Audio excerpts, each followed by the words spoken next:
UN പൊതുസഭായോഗത്തിൽ പ്രസംഗിക്കുന്ന വേളയിൽ Benjamin Netanyahu വെല്ലുവിളിച്ചിരിക്കുന്നു. കഴിഞ്ഞ വർഷം ഒക്ടോബർ 7-ന് ഹമാസ് ഇസ്രായേലിനെ കടന്നുകയറി ആക്രമണം നടത്തിയത്. ഈ വാചകം പറഞ്ഞ ഉടനെ ഒട്ടേറെ രാജ്യങ്ങളുടെ പ്രതിനിധികൾ UN സഭ ബഹിഷ്കരിച്ച് ഇറങ്ങിപ്പോയി. പാലസ്തീൻ പ്രശ്നത്തിൽ സൗദി അറേബ്യയുമായി ഞങ്ങൾ കരാറിലെത്താൻ പോകുകയായിരുന്നു. അപ്പോഴാണ് ഇറാന്റെ പിന്തുണയുള്ള ആയിരക്കണക്കിന് ഹമാസ് ഭീകരർ ഇസ്രായേലിനെ ആക്രമിച്ചത് എന്ന് നെതന്യാഹു പറഞ്ഞു. ഇതേ തുടർന്ന് ഇറാനെ നേർക്കുനേർ പോർ വിളിച്ച് ഇസ്രായേൽ. ഹമാസ് ആയുധം വെച്ച് കീഴടങ്ങുന്നതുവരെ യുദ്ധമുണ്ടാകുമെന്നും ഹമാസ് അധികാരത്തിൽ ഇരുന്നാൽ ഇനിയും സംഘടിച്ച് ഇസ്രായേലിനെ ആക്രമിക്കും. ഹമാസ് വിട്ട 90% റോക്കറ്റുകളും ഇസ്രായേൽ തടഞ്ഞു.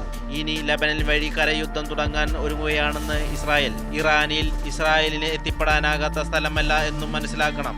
ഇറാന്റെ ഭാഗത്തു നിന്നും എന്തെങ്കിലും നീക്കമുണ്ടായാൽ ആക്രമിക്കുമെന്നും പറഞ്ഞു. ഇപ്പോൾ തന്നെ ഇസ്രായേലിനെ ഹമാസ്, ഹിസ്ബുള്ള നേരിട്ടോ അല്ലാതെയോ ഇറാനും ഇനി കൂടുതൽ രാജ്യങ്ങൾ വന്നാൽ ഒരു മൂന്നാം ലോക യുദ്ധത്തിലേക്ക് നീങ്ങുമോ